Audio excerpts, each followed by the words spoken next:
Welcome back to Unfiltered, Unspoken podcast. And we told you we're going to keep sharing these life experiences. We want to welcome back Delicia McCain, and we know nothing is off limits with her to tell us life after the last time she was here. She gave us a lot, but she's going to talk about after the fact now. Delicia, can you come up, introduce yourself, tell us a little bit about yourself, and then as you know, City City is going to kick off that first question, and you don't know what we are going to ask. I know I'm scared. I am Delicia McCain Ennis. Actually, I'm between two names right now, trying to figure it all out. Hi everyone. I am here again. One of the most humble person you can meet because I'm really got a lot going on. I have my hands in a whole lot of stuff, but I just I don't know, let God tell the story. But I'm here, I'm back, and life is amazing. A lot of growth has happened since the last time we seen each other. So thank you for having me again. Thank you again for being with us. You're welcome. So we're going to start after the stroke. What was that recovery process like, and what kind of support did you have at that time, if any? Oh wow. Well, the recovery process was long, but it was a learning process.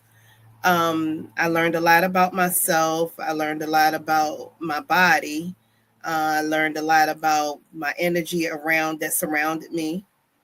I try to keep a lot of positive people and just places. I was very strategic about the people I was around and the places I hung out and things like that. But as a matter of fact, taking the healing process was actually just, like I said, it was long, but it was something I needed.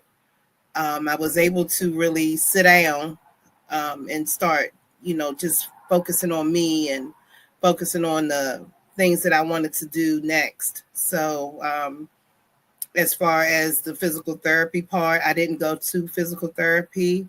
I felt it wasn't challenging enough. So I did my own therapy because I'm a hairstylist. I started doing hair again, even though I couldn't at the beginning, but I tried and I got better and better after each head. Each head was better and better. So that process of moving my hands was that was a quick one. Each week I grew as far as walking. I walked as much as I could to try to get strong again, challenging myself once again. Went on the treadmills a lot and just did a lot of things that I normally would do. I just did it slower, but I did it. And it was all about me doing it. And I just thank God every day, give God the glory for my healing. And to try to get up and do things that that you feel that you already know because you've been doing them all your life. But after a stroke, you forget a lot of things. You forget how to walk. You forget how to talk. Forget how to hold your hands. You forget a lot of things. Forget, just simple things. So I had to learn a lot of those things all over again, which was why it was very important for me to keep positive people around me. As for my support system was my children, my daughter and my daughter-in-law, and my partner, my wife now, Linda. She was very supportive. She took me to a lot of doctor's appointments. We did a lot of things that I didn't want to do, but she challenged me as well with that. Didn't have any family support so much. My family and I don't really see eye to eye on some things, so I can't speak on that. I'm sure they prayed for me. I'm sure that they did that, but as far as physically being there for me, no, I can't really give that glory, but to God and my immediate family, my child and my wife. So I want to ask, God, there's so many questions I want to ask around the stroke because coming from someone that my mom had a massive stroke, I understand the process of healing and you're blessed to be where you are because my mother is still 70% not mobile. Uh, Mhm. so I want to ask, the family structure is very, very important through this process as well. I just want to ask, how did you feel not having the people that is supposed to be closest to you not be by your side? Well, that's interesting. At first, I felt, I guess I could say I felt alone. But then when I realized that I was never really alone, I realized that God was there for me. So it didn't really, it really took the place of what my so-called family would have been. Don't feel that they really had my best interest at heart in the beginning. So I didn't really miss it too much after I got used to it, I should say. So it didn't take me that long to get used to it. I don't feel that they've been there for me like that anyway in the past. They had their own life. And, my little stroke wasn't that serious. So, I get I just think that as long as you pay attention, and I knew that being around them was going to slow up my healing process because you have to work on the healing that I need to be around them, because remember I had the stroke right after my mother passed, which is when a lot of things got exposed, I should say. So the energy in that space was a little shaky. Um, I couldn't really depend on that, even though, they were there in their own way, but they weren't there physically. But I did have my wife and my daughter. So I think that it just evened itself out, I should say. And just to kind of recap a little bit, what was the cause behind the stroke? Was it, just kind of out of nowhere, or, were there kind of conditions leading up to it? And what was your health like, prior to this? That's interesting too. My health was good. I've always had high blood pressure from when I had my daughter. I suffered with toxemia, and ever since I had that when I was pregnant, my pressure was never normal. However, I was managing it. I always had my hands in a whole lot of stuff. So when the stroke came along, I had to look at what's different. I've always done a whole lot of jobs. So I've always had a lot of things going on. But the only thing that was different was a marriage that I pretty much shouldn't have walked into. I knew that the marriage wasn't healthy for me. However, I was caught up um, in a facade of what I thought it was going to be.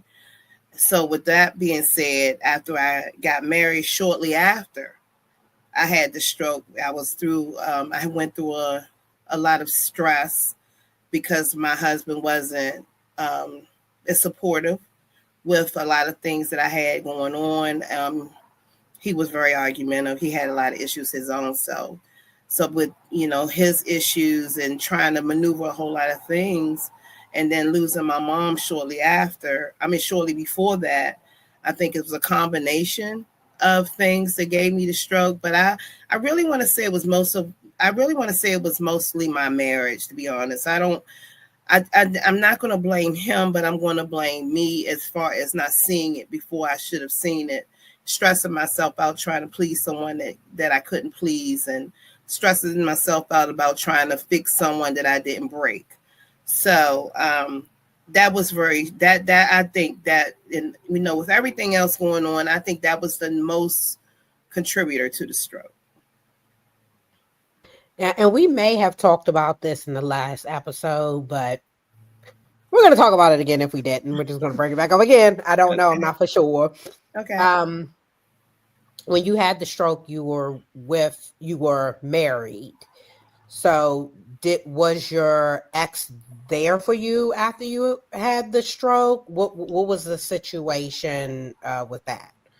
Well, he was only there just to see me get out the hospital, I should say, because once I got home, I was served with divorce papers. And he basically just couldn't do it anymore. So he was only there, I'll say, for maybe a week or two. And then after that, he left.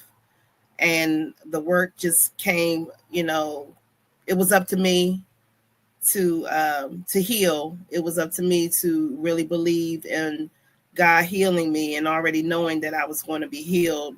So when he left, I was really okay with it, because I was like, once this stress leaves, then I know I'm going to heal, because it was a lot. So when he asked me for the divorce, I was more than happy to give him the divorce. I don't even think I could write at the time, but I made myself write my name. So, yeah, he wasn't really there at all. Mm-mm. No, he thinks he was. He wasn't there. He wasn't there. I don't even think he spent maybe 2 nights at the hospital, and I was in ICU for 2 weeks. And yeah, I know. He stayed there one day and he complained about sleeping on the sofa and how he wasn't getting any rest and how he wasn't eating properly. And I was like, oh my gosh, I think I should move over, get out the bed, let you get it. So he stayed there for one night, and then I didn't see him after that. No, he was not there at all. He was not there at all. I mean, and I hate to say it, because he's not a bad person. He's just not I don't know. He's just not a good person to be married to, I should say. He's a good friend, to some people, but not to me, of course. But, I mean, of course, we all have our good stuff and our bad stuff with us. But he just wasn't a supportive person. He thinks he was, and I'm going to let him think that. But no, he wasn't. Mm-mm. He didn't support me until he left. How about that? That's a darn shame, because you know, yeah, you would have probably been dead, ride or die, high, yeah. low tide. I probably wouldn't be here right now if I had stayed, or if he didn't ask for a divorce. If I had fought him to try to keep the marriage, I believe that I wouldn't be here today. He was the only entity in my life that was different from what I was normally used to. So, of course, you have to, really look at it. Even though I didn't want to admit that I got into something that I shouldn't have, but it was what it was. And God showed me God showed me I shouldn't have done it. I should have listened. Understood. With all of the work that you've done, and how you have somewhat of a sense of normalcy now, what have been some lasting effects of the stroke, or what are you still, if any, dealing with after, in the aftermath? My walking, my gait is still off a little. I still have a little pain in my arm, my right arm, every now and then. I don't like to be cold. I've realized that getting cold is very painful. But other than that, everything is wonderful. I'm healing more and more every day. I notice little things that I couldn't do before, and I'm doing them now. It's a journey. It's a really, really good journey. A lot of people won't see it. Healing from a stroke is a good journey, but for me, it's a great journey, because I don't slow down. So God had to slow me down, and I'm okay with that, because when He did that, everything just magnified after the fact. So I'm doing a lot more now, and I ain't had no strokes. So there you go. Okay. So through the process, can you talk about the things that you love to do and the struggle of doing those things, like how the stroke caused those struggles, and getting through it? Was it painful? Did you have your moments of crying? I mean, being emotional. Yeah. Can you talk a little bit about that? Oh yeah. I used to run before the stroke. I was really into the gym. I can't run anymore. That hurts a lot, because I'm real real particular about my shape. I used to be. I can't be anymore. I just got to go with the process. But that's one thing that hurt. That's painful that I can't do. The emotions. The emotions are sometimes uncontrollable. I have a lot more control of them now. But it used to be when people would say the least little thing to me, I would cry or get angry, or my anger was off the charts. I couldn't control my emotions, and I just didn't understand why. I was like, I'm used to being more controlled, but I'm really more sensitive now, and I'm more this now, and I don't know what it is. But as the time goes on, I notice I'm not as sensitive as I was, and I don't cry as much. And I think I just cried a lot just to be able to see the people above ground, because I didn't think I would be here. So when I see people that were in my life, and they come and approach me, and and I can still interact with them, it makes me cry. It makes me emotional. It used to make me very emotional. Now, like I said, I'm getting better, but the emotions was a lot. It's I forget things sometimes, which is a struggle, because I have such a intense job. I really can't afford to forget a lot of things, but I write myself reminders. I make sure that I do a lot of exercises to keep my memory strong. Um, but other than that, it's just more so that, and I used to bowl. I can't bowl anymore. I used to be a very good bowler before. Well, not that good, but good enough. And I can't do that anymore. So, but I'm working on it. Still come a long way, so Yeah. Yeah. more to come. But what in what ways did um this event affect your kids? I know you said that they were a huge support for you, but what did you kind of notice unspoken, or what kind of things that you noticed them struggling with, or if they ran into, any different paths and trials and tribulations, surrounding their feelings around you being sick? Um, my kids, they're more protective now. My daughter, my biological daughter, is more protective. Her wife, she's protective as well. However, we went through a little process with trying to get past me spoiling them. When I was sick, I had to depend on them a lot. So therefore, I didn't want them to feel that I couldn't contribute to certain things that they needed or wanted, because they were helping me. So I spoiled them a lot financially. I spoiled them a lot with a lot of things, just to try to appease them, to make sure that they were happy with helping me. For some reason, I don't know why I felt as so I needed to do that, because I've been really a good mother to my daughter, and as a matter of fact, her wife. But I'm not used to asking people for help. So I think that was part of my thing. It wasn't them, but they manipulated it. And they manipulated it to a point where we had to set some real serious boundaries. And it got really ugly. And that's not used to being like that with my daughter or my daughter-in-law. So we had to really set some boundaries. But I think that was it. That was only after effect that it was. But now everything is back to normal. We have a really good time together, and we set the boundaries, and it's actually a better relationship now that we've had that situation. So, yeah. So, do you feel as though the stroke brought you closer with your immediate family, your daughter, your wife, your daughter's wife, the immediate, and then from your other side of the family, because I know how important family is to you? Did that cause a rift or division from them not being there to support you through your stroke? Yeah, it was interesting to see how my family, my other part of my family, were with me. It was almost like they didn't like me, and this was the opportunity to show me they didn't like me.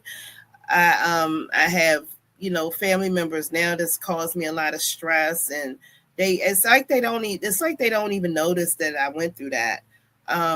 as far as my daughter is concerned, we are definitely much closer. We were close anyway, but I believe this made us closer and made her appreciate me more, because almost losing your mom is something that a child never really thinks about, but she was actually faced with having to go through maybe possibly her mom not being here. So she's a lot closer to me, a lot more attentive to me. And I have to sometimes tell her, just go on with your own life. I'm good. But she's like, no, mommy, I got to have you. I got to make sure you're okay. As for my other family, I really don't know if they really care for me or not. My dad and we're doing better, but the rest of them, no, I don't really think they care. I think, I really don't. I don't know, because I don't talk to them, so I'm sorry. I don't really know what to say about them. Understood. Yeah. What do you feel, or what moment do you feel like was your biggest win or accomplishment after having the stroke? When did you know, in your heart that were on the up and up?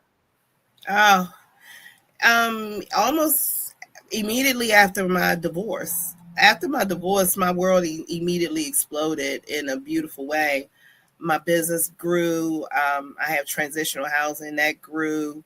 Um, my hairstyling business grew. I got more opportunities. I was blessed with a lot more doors that were open. I realized that when I was away from him, my life just really opened up. So um, I don't know. I just think that the clarity, I guess I can give God the glory for the clarity of allowing me to see how my life could be after the toxic relationship was removed. I really, even though I had the stroke, I just know that that was a big contributor to it. Um, it just, I'm just glad it's over. I'm just glad it's over. So everything else is amazing. Everything else is amazing. I don't have any complaints about where my life is right now. I have a beautiful life, and I know that was all contributed to the stroke, because without the stroke, I wouldn't have never seen what my life's supposed to be. Now now I know exactly what I want in my life, and I know exactly what I want to do, and I don't have anything standing in my way. Um, oh shoot. God, it's so many things I want to ask. Like with that. Do you feel as though I want to piggyback off of what you just said? Do you feel as though, and this is for other people, changing people in your lives or the people that you are around will impact or pull you back from your accomplishments and what you need to do? Yes, that's a big deal. You have to really be careful with the energy and the people that's around you, because if they're not on that same page, then you're not going to win. And him and I were not on the same page. So my thing is, really look at your partner. If your partner is not seeing you as a winner, and if your partner isn't encouraging you to do more things to make yourself help you grow, then you have to get away from it. And that's why I'm so thankful, because I saw the things that I had already accomplished when I was before him, and I saw that I wasn't really accomplishing things with him, and then I saw that I over accomplished without him. So it's that's kind of what I'm saying, and your healing plays a big part on your positivity surrounding you. And if you always have people that are encouraging you to get better, do better, you can do this, you got this. If people are like that around you, then you're going to always win. But if you have any negativity, whether it's silent negativity, hidden negativity, because people, they won't always tell you if they're negative towards you, they'll just pray against you. So you got to be careful for those people too. They aren't going to always say what they're trying to, what they want to see you lose. They're just going to try to do whatever it takes to help you lose. And I think that those people need to stay away from any type of growth in my life. I have to bring around people who want to see me win, because it's time. It's time for me to win. I've lost a lot, and now it's time for me to gain everything that was taken from me. So you think And he wanted you to lose? I do. I think that envious of my accomplishments. I don't see him as a big deal, but apparently other people do. I do believe that he wasn't used to me to being with someone who was so driven and who was such a winner. And I'm not trying to pat myself on the back, but I just am. I am what I am, and God made me a winner, and that's what I do. But instead of encouraging, to continue to win, he wanted to take what I had already had and just destroy it. And they say enemy comes to kill, steal, and destroy. And once I just looked at that marriage in a certain type of way, I understood that it had an assignment. The assignment was over, and now it's time to move on.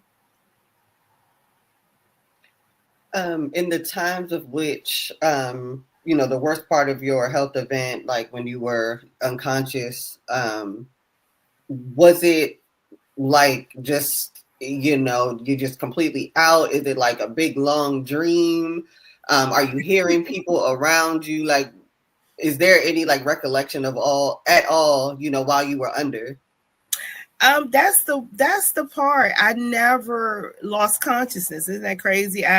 I was tired. I was very tired, but I told the doctors, I let them know that this was part of my testimony.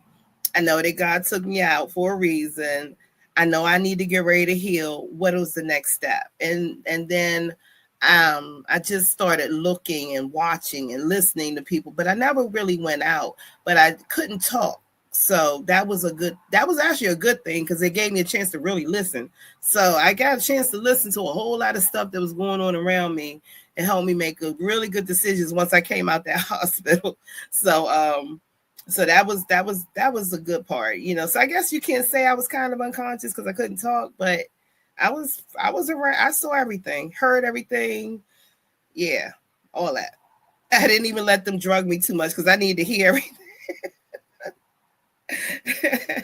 So I want to shift a little bit, because last time we talked about some of the family challenges, and you opened up a part of your life that you really didn't talk about.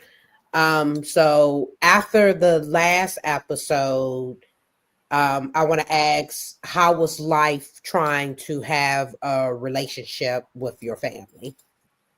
It was hard. I wanted to heal. I really wanted to heal through the process, because I don't have a big family. I only have 2 siblings, and my dad just, that's it. I don't have anything else. I don't have a whole bunch of stuff. I did try to meet with my family and try to iron things out, but it was really hard because they haven't done any healing of their own. Just because I was healing, I just expected everybody to be on the same journey, but some people take longer than others. So it was hard, and now it's really not. It's almost non-existent. Me and my siblings, me and one of my siblings right now, we can't even speak. I don't have anything to say to that sibling, or their kids. So, it's just, I hope that God does heal it and help it to grow to a state where we can at least speak. But because this sibling was so dangerous as I was growing up, and became even more dangerous as an adult towards me, I don't think it's a good thing for us to be around each other. I already kind of know how that person feels about me, and whatever, for whatever reason they feel that way about me, that's on them. But I know it's not a good thing for me to be around them. So that's that. But my other sibling, I'm willing to be around that one, because we didn't really have any odds after we tried to heal. We were actually in a good space of trying to heal and trying to get back acquainted. But then this happened with the other sibling. So, of course, that pulled everything apart again. So I'm just trying to start it all over again. Like I said, my dad and I, we're good. We talk, not as much as we used to, but we do talk. And that's a good thing. And I do spend time with him, which is a great thing. So I'm just more focused on him. I think that my attention needs to be more on him than my siblings, at this point, right now in my life. I think my dad needs more of my attention. Um, Now, just to kind of tag on when you were talking about you kind of overcompensated and spoiled your children, and trade off for taking care of you. What was your financial kind of state at that time? Like, was it, did it really hit you hard with the, medical bills and things like that? Or, were you okay? Did you have proper things in place? Like, did that kind of affect your life negatively at all? That is such a beautiful question you just asked me, because I have to give God all the glory for that. At the time I had the stroke, I was working on a movie. We was about to start filming. So of course that was a part of my income. And the production company I worked for, they paid me as if I worked the movie. After I had the stroke, they never let me miss a beat. They paid me as if I was on set and I was actually in a hospital bed. My other job, my other boss paid me as if I was in the office and I was in a hospital bed. I was just blessed. I was so blessed. I did not miss not one beat. I was able to really just keep it moving. I mean, that's why I say it's only by the grace of God. I didn't miss not one bill. I didn't lose not one thing. I actually gained more. Um, the people that worked around my wife now, she definitely took really good care of me. I didn't have to worry about that. So no, I didn't face any financial struggles too much when right after I had the stroke. It's kind of weird because I haven't been to work like I was, but I did not miss a beat. And that's only because I was just blessed. I was just blessed with really good employers at the time.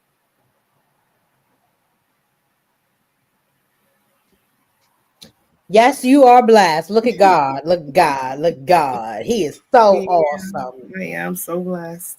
hmm I want to jump back again. You know, me and Sid gonna keep jumping back and forth. So That's whatever come fine. up, you already know. Yeah. I want to go back into your family structure again, because just so people can see and just coping with life, of trying to be a part of people that you love.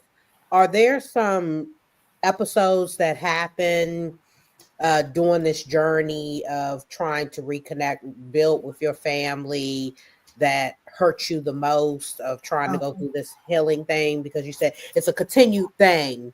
mhm. So the trying and the being a part of it.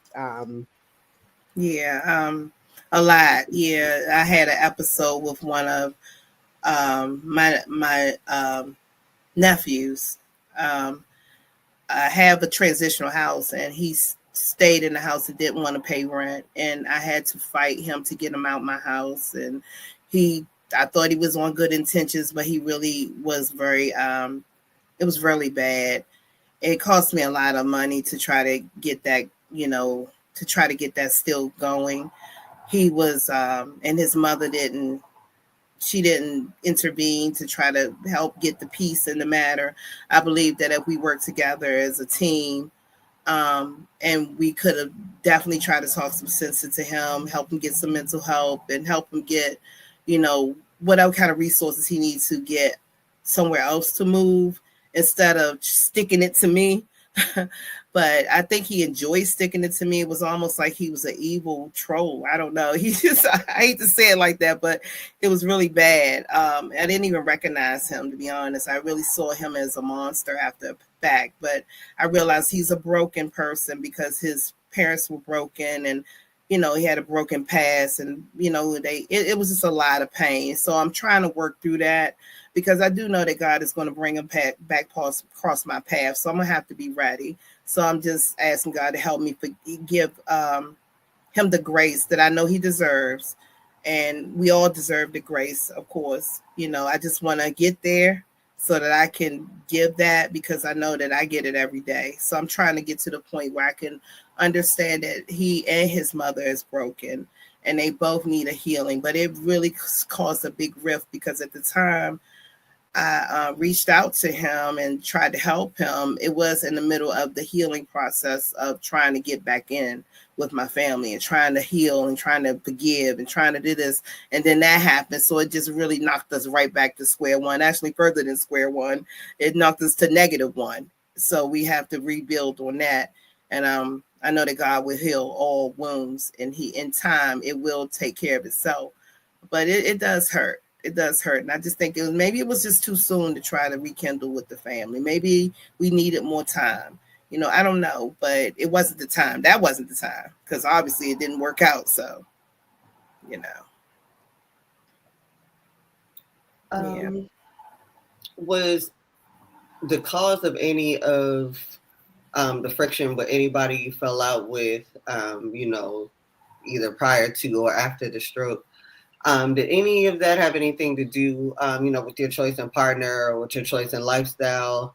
And kind of what was the situation around that, if so? Yes, it had a lot to do with my lifestyle choices. They wanted me to stay married to my husband, who was actually transgender, but they didn't know it, but they know it now. They know it now. So, because he looked the part, I just decided to stop pleasing people. So I married a woman, a real woman, a woman that doesn't need to change to be who they need to be, who they want to be. And I think that because I didn't stay married to him, so that they continue the facade of me being married to a man, I think that that had a lot to do with their issues with me. They're all about facade and all about image. So I think I'm kind of ruining the family name by just being so open with who I am and who I'm married to. I am married to a woman. I'm very proud of it. And I used to try to hide it, and I used to try to skate around it just to make everybody else happy. But I really don't care anymore. So it's all about me and my life and what God has in store for me. So. And jumping into that, it seems like you're comfortable talking about this. I told you don't know what we're going to ask. Yeah. You said that your family accepted your ex because he was transgender and he played the part. Do they accept your wife? Because you mentioned that they have an issue of how you are. So do they accept your wife and your daughter with her sexual preferences? Do they accept your daughter? Do they treat y'all differently? That's really weird. Yeah, that's really weird, because they do treat my daughter differently. My daughter's wife can come in the house, she can hang out, she can go to family events, and she can do all that stuff, but my wife can't. And my wife is very accomplished and an amazing woman. She's one of the best. If you ever knew her, if you ever get an opportunity, she's amazing. So I think it's just me. They just don't want me to bring anybody else around. But my daughter and her wife are definitely welcome in the house, welcome all over. So it's just me. It's just me. I don't know. I guess it ain't worth trying to figure out, honestly, because that just don't make sense. But it don't. Now, just a little bit. Did wifey come about before or after the stroke? Give us a little snapshot of the love story. Well, wifey was actually my wife 25 years, and we broke up for 7. In the midst of that time of breakup, that's when I married my ex-husband, and we only stayed married for 5.5 months. So my wife came to help me with my healing process, and we just decided that we were good for each other. She's there for me. I'm there for her. She's going to see me healthy. I'm going to see her healthy. She was very supportive. So she said, you know what, let's do this again. I was like, okay, let's do it. So we got married, remarried October the 18th of last year. It was a beautiful wedding. It was very intimate, just friends and family, but we did it. And now it's not gonna, that's it. That's to death do us part. We're never gonna break up again. But yeah, that's a really, it's a beautiful love story, because through all that I've done and everything that she's done within that 7 years, we still found ourselves continuously being in love with each other. Even though we were with other people, we in the back of our mind knew that we deserved to be together, and we supposed to be together. We're the only ones that together we can win together. We couldn't win with anyone else. And it was so funny because we could see it. We're like, what is wrong with us? But now we see, and now we are actually reaping the benefits of doing exactly what we were supposed to do, is get back together, take care of the people, help heal people through the word and all that good stuff. So yeah, it's a beautiful love story. It really is. It really is. She loved And me I got through to be a all part of of that. that because I was the first Yes. lady. I made it Yes, right. she was. And she wouldn't carry flowers. Can you believe that? Listen, let me tell you something. I'm like, can you please carry It flowers? is so funny because I'm straight, but I hang in the LGBT community with men and women. So Delicia knows I get pushed back from that too, right? I go through the rift of that as well, but I don't care. I'm still gonna come party. I'm still gonna be there. I'm Yeah. still gonna get hugs. Because I am confident within myself. So, but it was a beautiful, beautiful moment, and I Thank can you. testify that um, your wife treats you so wonderful. That's my sister. She treats you so beautiful. That's a testimony of love that you should see a man and woman do. But when you see a woman and woman do it, you're like, huh, come on, man, you got to step the game up a little bit. I ain't lying. I'm just keeping it Yeah. real. Yeah. You Yeah. know? Yeah. Yes, it was a Yeah. beautiful wedding, and you were beautiful. Everyone was beautiful. It was really good energy. And the really good part about my wedding was I married the same person, like I said, 25 years ago. But the crowd at the wedding was different. Nobody was the same from the 25 years ago. My whole audience was different friends that I met this part of my life, at this journey of my life. So I had an opportunity to see, like, wow, I really grew, and we really grew, because we realized that the first wedding, it was a lot of people just want to be spectators, because when we got married 25 years ago, it wasn't even legal. So it was really like a woo, woo, woo, two women getting married. Oh my gosh, let's go see. So I had a guest list of 250 people at the first one, and it was huge. But this one, it was probably what, 25, 30 people? No, it was about 40, 50 of us out there. It was a nice, and we party. We Oh, we party. party. We had an amazing time. We And party. and the beautiful part was I had the wedding at the house that we bought together. Me and my wife bought together. And that was beautiful. It wasn't like, we rented a venue or anything. It was really an intimate, it was a very intimate wedding, and it was just amazing. And I'm just so happy we were able to do it at my house, because that it was even more significant, that this was the first house that her and I bought together. So yeah, it was A lot of beautiful. accomplishments. It's a beautiful thing. Yes, I want yes. to ask really quick Hmm. before we run out of time. Um, your family is so accepting of everybody else, but they will not accept your wife. Mm-mm. Why do you think they will not accept your wife? Do you think it's jealousy? Because you said she's not welcome to events. How does that make her feel not to be openly welcome to family gatherings and everybody's included and she's excluded? Do you think it's a jealousy thing? I think that is a jealousy thing with her, because she's never done anything wrong, and she's a very proud retired Navy veteran. She was served in the U.S. Navy for 20 years. She's an accomplished IT specialist, and she's about to retire from that from 20 years. She's never been in trouble. She's amazing. She takes care of me better than I could ever think of taking care of myself. I live the life of a queen, and I don't know what it is. It has to be jealousy. It just has to be. I can't think of anything else. And it used to bother her, but now I don't think she cares. She's just like, as long as you're happy. She wants me to take care of healing and being around my family, but she could take it or leave it, to be honest. So I think she's just past that. She's just like looking at now. She's 65 years old and she really don't care. She's just trying to just enjoy the rest of her life, and they're going to complicate it. So she just don't do that drama. So does her family accept you? Yes. Oh my God. Her sister even came to my wedding. I love her family.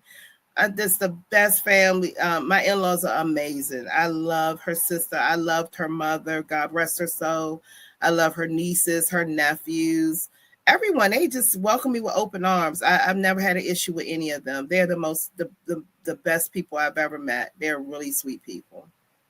As a matter of fact, I need to go see my sister-in-law because I miss her. I haven't seen her since the wedding, so I need to come and visit. She's in Detroit. So now, let's get into a little bit about present day, or leading up to present day. Put some of those accolades up on the board. Represent yourself. Give us your stats. Oh my gosh! Yeah, how you making this cooking? How you doing it? How you living good? Let us know how you got there. Oh my gosh, I don't know where to begin. Well, I told you I have transition housing, so I have a 501c3. It's called Velvet, and we have 7 houses now. I have 3 houses in Glen Burnie, 3 in Upper Marlboro, 1 in Upper Marlboro, 2 in Capitol Heights, and then I'm working on a couple in Baltimore. So those houses are doing well. They're well, stocked, and people are getting off the streets, and I'm doing some amazing things on that end.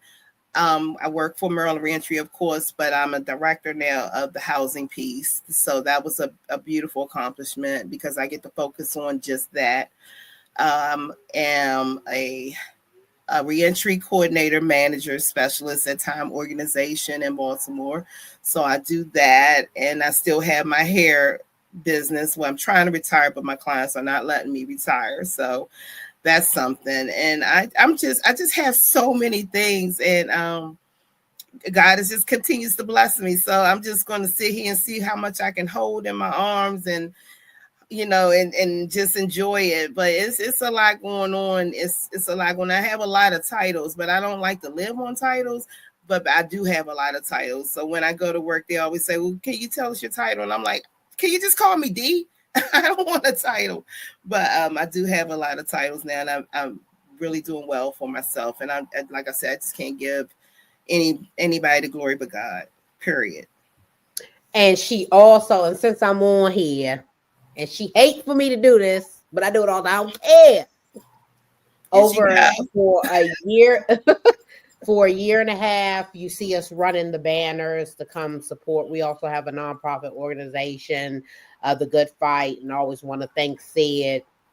And I'm not, trying to take, because she's been a part since October 2022, sharing testimonies. That's the biggest piece of what we do, is sharing life traumas, but our specific focus is youth, and our specific focus is domestic violence, but we cater to all life traumas. And this is how Delicia and I met. But Delicia has been donating through all of this stuff, through all her trials and tribulations and accolades. She donates to support the rent at the Good Fight, and she has been doing that for over a year and a half. So we can throw that on top of everything that she's doing, and we work together, we partner together. We have a donation boutique, in the Good Fight office, where we give back to communities. And it's just a beautiful thing because we are serving so many people. So let's not forget that piece of it. Oh my goodness. Yeah, we serving so many people. So, it's a beautiful thing, and it's a blessing to, just to serve the communities, to be business partner, friends, mentors to each other, and and just to block negativity in a hole, and to keep Yeah. pushing, and we help each other, we confront each other, we be like, don't take that shit, right? you Yeah, know we do. but Yeah, we this do. is a beautiful thing. I'm so proud because I've watched you. I came in at the end of you starting your recovering from your stroke, but you have just grown tremendously. Your Thank ability, you. your mobility, after the stroke, I watched you struggle with doing hair, and now you so it's just a blessing, and you're a testimony of life after a stroke, but life after changing everyone around you, because we both have watched each other change, everything around each other, and make a positive circle. And it's three Black women that sit on this screen right now that just have made so many changes and accolades in their life. So thank you, thank you, thank you, thank you all, thank everyone watching this. Delicia, you're a testimony. um and just continue to do what you do, serving people, pulling people off the streets, giving people chances and hope, despite what they may do on the other Mhm. end. You just still have that big heart to give people hope along their journey, and what they do after that is on them. But your heart is so filled with um, connecting and trying to help others have a better life. So God bless you. Thank you. I want to say that. Thank you. The beautiful part is I feel that it's contagious. People that see you and I friendship, and they see how healthy it is contagious, because they want what we have, and that's what God wants us to show, that that they want to see how we do it. And now we have an opportunity to show them that we just trust God, and we just do what he says, and we follow it step by step. And you and I definitely do that. We put them in everything that we do. You're donating to the boutique is a pleasure. It's an absolute pleasure. And I've been looking for a long time for a worthy cause to donate to, and you are that one. And I told you that almost 2 years ago. I knew you were the one, and I'm very, very happy to do it. And it's my ministry. It's part of what keeps me grounded, donating to the Good Fight, because I have to hold myself accountable to be able to take care of the people, and that's holding me accountable. And I appreciate you allowing me to be in that space with you, because you're helping me too, as well as I'm donating. I know that you could do a lot with that space, but you give it to me to work with, and I appreciate that. Thank you. I love you. Love Well, you we too. are almost at time. We about to get mushy, mushy, mushy, mushy. So No. y'all know Oh. God is making ground, because these two beautiful ladies on the screen right now, I just love them so much, and they both came into my life where I didn't know them. So y'all are just a true testimony of all the work that all of us are doing, that there are still good people, and Of y'all both course. are good people, and I love you. And thank you for coming back to share your part two testimony. Sid, I tell you, thank you. You didn't know me from a can of picking the color on the paint. So, and it started, and I keep telling people, from a Geico call with me venting, trying to hold on to the Good Fight after someone dearly close to me almost sabotaged it. Wow. So, I just love you both. And Delicia, you came at a point too where I was just trying to, like, build and build and build. So I love you both, and thank you. And this is what community work and support looks like.